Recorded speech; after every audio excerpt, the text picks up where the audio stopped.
Hey Waffle Gang, I do hope you're well. My name is Mark and today we're checking out some more relationship stories, and if you do love a Reddit story, why not consider hitting that like, subscribe, maybe that notification bell too. All super helps out the channel and I can never express that enough. Thank you so much for your support, and let's crack on with today's first story.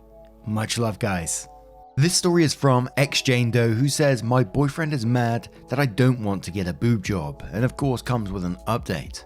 So, I, female 20, have been with a guy, let's call him John, male 34, for almost 4 months. We first met just before my 18th birthday, but only started going out shortly after my 20th. I was at his place today to watch a hockey game and made an offhand comment that when I was younger, I wanted a boob job because I didn't like that my breasts were big and uneven. The back pain I would get from them and how I hated they seemed to make guys over-sexualize teenage me. Without looking away from the TV, John said that I should get a boob job as uneven boobs were a massive turn-off, and that my boobs were so big to the point that they were kinda gross, and part of why he hadn't gotten fully intimate with me yet. He has seen me in just bras and straight topless, and I've gone down on him, but we haven't had penetrative sex and he won't go down on me. I just laughed awkwardly and said I wasn't in a place to be able to drop a few $1,000s on a boob job. John shrugged and said he could and would pay for my boob job. I told John that I honestly didn't know if I wanted a boob job anymore. That was 14 to 16-year-old me who was insecure about having what seemed like the biggest chest in her grade, and that 20-year-old me was more confident and kinda liked her boobs. Minus when I have to find a bra that actually fits me in both cups and band, and the unwanted attention I still get sometimes. Lol. John then got mad, like really mad. He slammed his beer can on the table and called me a selfish bitch for not considering his preference, especially since he's offering to pay for the surgery. When I said that I didn't want one right now or maybe ever, he kicked me out of his house at 10 PM on the opposite end of the city of my house, saying that he needs some time apart from me. I ended up catching up one of the last buses home, and the entire bus ride he'd been texting me testimony from people who've gotten boob reduction and evened them out and telling me to look at how happy they are. He seemed so mad when he kicked me out, but in the text he's calling me baby and kitten and just texting me the kiss emoji saying he's sorry for yelling at me and that he had just too much drink. He had been drinking a lot, more than usual, and asking if we're still on for tomorrow's lunch date. So honestly, I don't really know where we stand right now. Now, as usual, I won't go into the age thing because you know down in the comments they're going to go into that straight away, the 14-year age difference. But to me, this is quite as simple as I'd break up with this person if I was you. He's already criticized your body, called it kinda gross, and that's why he hasn't been fully intimate with you yet. He then got mad, called you a selfish bitch for not considering his preference, which would require you to change your body, and then is willing to, and I'm not sure if it's the case, but put you in danger by kicking you out in the middle of the night on the opposite end of your town, not considering your safety at all. But Sabrina says, so let's break this down. He's way older than you. You've been together only 4 months. He demands you modify your body for him after only 4 months. When you refuse, he calls you names and kicks you out at night. Is this the kind of man you want to have a relationship with, OP? Oro says, please break up with him immediately. You should have self-respect and see the crazy red flags. Stars Eat My Crown says, dump him. He's 14 years older than you and called you a selfish bitch. Unforgivable. Wilder Chai says you met when he was 31 and you were 17. He told you your breasts were gross, contributing to an insecurity. He doesn't go down on you or have sex with you because of your tits. He name calls you and has anger issues. He's trying to manipulate you consistently. Girl, what the fuck isn't clicking for you? This man is riddled with red flags. Why are you even in this relationship? Celestina says, only title and his age gives me enough info to tell you to dump him. He is way too old to go for girls who just turned 18 and way immature if he thinks he can throw a tantrum when he doesn't get what he wants. Also, plastic surgery is okay if you want it, but should never be done to please someone, especially if you don't want it. And one more from Emotionally Draining, who says, baby, this man groomed you. He was watching you since you were a teen. Now he's trying to manipulate and control you. You're beautiful just the way you are, and if you no longer want that boo job, then that's that. John can get pegged and leave you alone. Find someone who uplifts you and cherishes your body. You want to be with someone who loves you for you, not someone who just degraded you and insisted that you alter your body for his preference. Your better half is out there. He just isn't it. Now, we're going to move on to the update to find out what happened next. So the update came 4 days later and it said, figured I'd give a small update to you all and thank everyone who commented on my original post. There were 2 common questions I saw, so I'll answer those first. 1. I, female 20, had met John, male 34, at a bookstore when I was 17. He saw the book I was holding and asked if I read it already. We ended up having a small conversation about it and he gave me his Snapchat so we could talk books again. I didn't give him my age at the time, but a few weeks later I turned 18. He saw the Snapchat thing they had to your profile picture and asked me, so I told him it was my 18th. 2. I'm somewhat close with my parents and brother, but not so close they know I'm with someone. When I'm with him, I just tell my parents that I'm with a friend or at school or work. Some of my closer friends know I'm dating and the age difference, but most think it's hot or okay because nothing happened until I was already 20, which I did as well. I had been hoping that this was just a misunderstanding and that you guys would help us resolve it, so to see so many people dropping the word abuse and abusive surprised me. But after sleeping on it and reading many of your comments, I realized I am, as some of you rightfully put it, dumb, young, and immature. Before John, I'd never been with anyone and maybe that's part of why I liked him. He was already experienced in life and never seemed to treat me like I wasn't at his level. He called me mature and self-assured, I guess playing into that not like other girls. I'll be honest, I really did like how he treated me. The pet names and compliments he always gave me made me feel happy. I never really saw us striking up friendship as wrong because it wasn't sexual or romantic in nature until well after I'd become legal, and I was so close to 18 when we first met, but as some of you pointed out, that might have just been him working on grooming and manipulating me. Some of you also said that it was only the first request, that if we continued, he'd keep asking me to change things about me, and fuck, I do not want that. I don't want to have to change things about me in order to get someone to stay with me, so that was very eye-opening. I ended up meeting him Tuesday. He love-bombed me, as some of you put it on my original post, and then asked me if I had reconsidered the boo job yet. So yeah, you guys were right. I told him we were done. I didn't think we were good together anymore and wished him well. He didn't yell or curse but said I'd regret leaving him. He did text me a few hours later, but I deleted them without looking. It's been a few days and I'll be honest, a part of me misses him, which I know is dumb, but I've taken your advice and blocked him on everything, so yep, we're over, 100% done.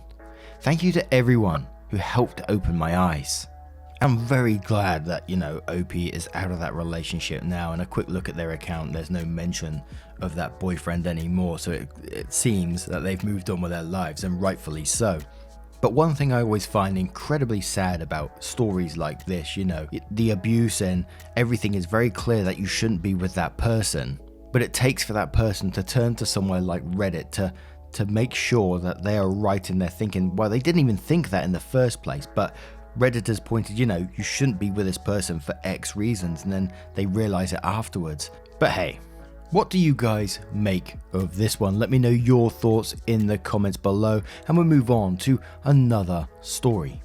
This story is from a throwaway account titled, "My 32 female husband, 36 male, became a robot and I don't know how to help him." The title sounds insane, but here I go. We've been married for 6 years and have 2 kids, and I'm pregnant with the 3rd. My husband works from 9 to 5, comes home, does his chores, plays with our 2 kids, talks to me for a little bit and then goes to sleep. But he doesn't seem to enjoy doing any of it, like this whole thing is one big chore. He used to be this goofy guy who smiled and told jokes all the time, but I haven't seen the man smile in months. It's not like he's neglecting his duties as a husband and father, but he just acts like it's just that. Duties, like hanging with the kids and me as a second job. I'm grateful for all he's doing and he makes our lives so much easier, but it's like he's constantly on the clock and I think he might be depressed. I try to ask him if he was doing okay and he tells me he's doing fantastic, but I know he's not. That's the line he uses at work when customers try to make small talk and ask how he's doing. He doesn't take any time for himself, he doesn't take any breaks, he stopped playing games and stopped watching TV. He just does what I feel he thinks needs to be done, and I don't know how to help him out. Our sex life has become one-sided. We do it frequently only because I initiate frequently. Even if he doesn't seem in the mood, he'll do it, like it's his responsibility to make me happy. It feels like he isn't there in the moment, like his mind is wandering the whole time we are intimate, and that, to me, feels worse than getting rejected. I don't know what's going on, and I don't know how to help because he won't let me in. To anybody else, he seems fine, but I know something is wrong and I don't know how to fix this. I miss my husband, the guy who complained and told jokes, not this robotic shell that looks like him. Edit. Alright, wow. I didn't expect this to blow up, and I want to thank you all for your advice. I really appreciate it. It's clear to me now that my husband is overworked and burnt out. He comes home from work in a couple of hours and I'm going to sit down and talk to him.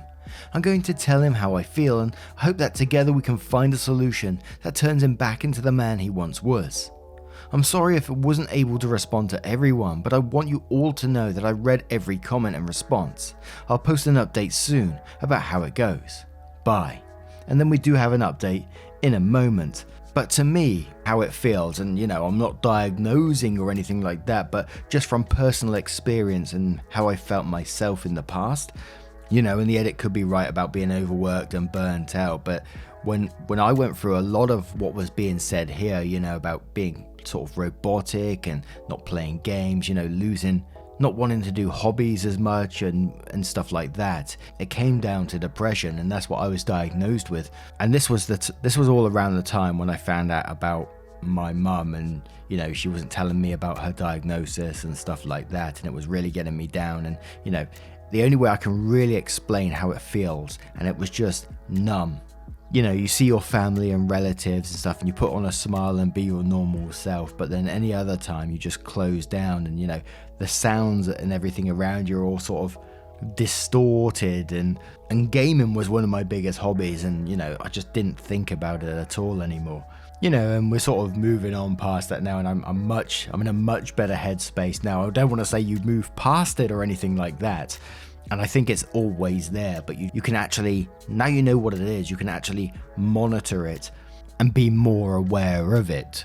Anyway, as usual, I'm going off on one. Let's cover a couple of comments, then we'll move on to the update to find out what happened next. So a deleted user says, your husband sounds burnt out. He sounds completely exhausted with nothing but more exhaustion to look forward to. He's probably tired of the redundancy and depressed. He probably needs a long vacation from responsibilities and a new career. Edit, I forgot to mention that your husband is probably telling you that everything is fine because he doesn't want you to feel guilty or leave you with the responsibilities of everything on your own. Also, thank you for the awards, kind strangers. Man in Mirror says, sounds familiar. I am 50s male, and I've been where he is. I'm not interested in hearing that I might have depression either. Didn't sound right. I didn't think that was what depression feels like. Doing some research at the time, I found stuff that got more open to getting help. The first thing, that it's not giving in. It's not about being weak, it's just a problem that needs help fixing. Fixing it is not a bad thing. Leaving it broken is a bad thing. My second thought for you is that often men have a hard time talking about feelings because we don't know what they are, how to describe them, how to recognize them. Ask him if he's depressed. He says no, because he doesn't know if that feeling is depression, boredom, work stress, a memory or song he hates. He has no idea. It's a cliche, but here's the new part. We can recognize symptoms. Ask him about any strange symptoms he has. Can't sleep, forget stuff, decides not to do things that seem like stuff he would enjoy. Naps where he can't fall asleep. Late or early bedtime, miss work, lack of interest in sex, boner trouble, tummy issues. Get him talking about his symptoms, and you might recognize that some of them are emotions or feelings. Gently point out when it happens and look for symptoms of depression, not feelings. Third thing I learned, it's common for men to resist a diagnosis of depression. All that stuff we grew up with gets in the way. What I had was adaptation disorder with depressed mood. That's when you can't adapt to something, it stresses you out and you get symptoms like depression. You can treat it with meds, even if you can't identify or fix the problem. For me, it took some pretty massive life changes. Still on meds though, because the stress just doesn't end in 2020. And one more comment before that update from Titanaki, who says, hey, I see all these comments asking you to push him and ask questions. That will drive him even further into the depression state that he is currently in. When you're in bed, let him know that you can see something is troubling his mind, and when he's ready to talk it out, you'll be there for him and that you love him. I just want to see you smile again. Seems a little bit selfish. As you said, he needs to smile for himself, not because he feels like he has to. Men have sometimes complex feelings as women. So let's move on to the update. Hey everyone, here's the update. I wrote this a couple of days ago but couldn't post it because it was too soon. My husband came home at around 6 o'clock, and after he had something to eat, I took him to the bedroom to talk. I sat him down on the bed and told him I was worried about him. I didn't know exactly how to phrase my worries, so I just showed him my original post. When he finished reading the post, he started crying, like full on crying. In all the years that I have known this man, I have never seen a tear roll down his eye. I held him for a few minutes until he could recompose himself, and he told me everything. He told me that the world was in a shitty place right now, and that we're bringing a child into a stressful time. He said when I became pregnant, he felt he had to step up. He needed to take care of things because it was his responsibility. He said that the weight of carrying the family was so much harder than he anticipated, so he thought if he doubled down, he could get through it. But the more he tried, the darker the tunnel got, and eventually, he couldn't see an end. He said that he feels like he's constantly drowning and the only breath of fresh air is on the car ride between home and work. He said that sometimes the stress is so much that he throws up, but doesn't tell anyone and instead keeps going on with his day. He then pulled out a pack of gum from his pocket and said this was for when it happens. I asked him why he couldn't tell me any of this, and he said he didn't want to burden me with the truth. He said he thought if he told me everything that I would stop seeing him as a protector and provider, and that I would inevitably stop loving him. Hearing him say that brought tears to my eyes because I didn't know where he got the notion I would feel that way. I asked him if he wanted to quit his job, but surprisingly, he said the job doesn't bother him. He said the work in of itself was fine. It's just now he feels an added weight to provide because not only was he fortunate enough to keep his job in the pandemic, but we also had a kid on the way. He said that some days he feels like packing a suitcase and running to some tropical island for a week and not telling anyone. But then he feels guilty and doubles down even more. I told him that maybe he should go on a trip. I said he deserved a break and maybe if he did exactly that he'd feel better. He tried to protest, but I insisted. In the end, said that he'll only go if we go together, like a romantic getaway between spouses. Once things start to clear up and before the baby is due, he wants to take a week off from work, drop the kids off at grandma's house and have us go on vacation. Just the two of us, like we used to when we first got married. He also said he wants to take the day off tomorrow and just sleep in, so that's the plan. I'll call his boss tomorrow and say that he's sick and can't come in. It's not like they're make a sick man come into work. There's a pandemic going on. Right now, he's playing with the kids and it doesn't feel like he's doing one of his chores. He actually seems to be enjoying himself. For the first time in months, I don't see the robots. I see my husband. Edit. Hey everyone, I want to thank you all for the support. I read all of your comments and I appreciate all of you. I didn't expect this to get so much traction, so I want to clarify some things. First things first, my husband says hi. 1. I wanted to clarify about the chores people are talking about. I want to say that I know as a stay-at-home mum the bulk of the chores go to me. I cook and clean and do the laundry because I know it's my responsibility. My husband's only chores are doing dishes, vacuuming every 3 days, and a few other house maintenance stuff. 2. I did in fact call in sick for my husband, but I made sure that I said he had a migraine. I saw on Google that it wasn't a symptom of COVID, it was an isolated symptom. His boss was okay with it and said he can come back whenever he feels better. 3. The pregnancy wasn't an accident. We both did want to have 3 kids because we were both raised in 3-kid families. We actively tried for the first 2, but for baby number 3 it was kind of a if it happens kind of thing. We are both happy with the amount of kids we/will have and are hopefully done. We are not considering abortion nor adoption. 4. We realised that a 1-week vacation isn't enough to get rid of his stress and are both trying to come up with a solution that alleviates his stress in a more sustainable way. Right now, we're thinking about setting up an hour or 2 a day that's daddy time. No kids, no me, no work, just for him to relax. 5. To those of you who think this is fake, there isn't any way I can change your minds about the situation, so I'm not really too bothered. I just hope this never happens to you guys. You all have been supportive and a really wonderful bunch of people. I really think we can get through this, and it wouldn't have been possible without you guys. I'm not going to reply to comments because, like last time, it's an overwhelming amount, but just know I'm reading these as they come in. Good night everyone. It's been great.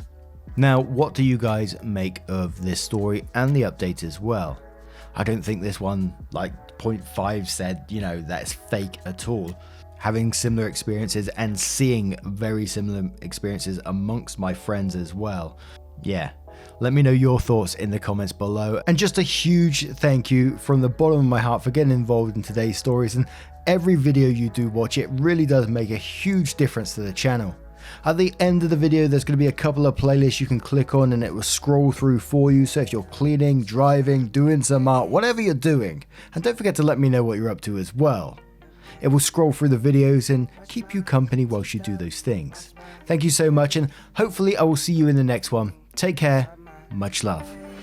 Wake up, get up, stretch my legs, eat some breakfast, milk and eggs, brush my teeth up, wash my face, throw my clothes on, start my day. Wake up, I can smell the smoke from the bacon.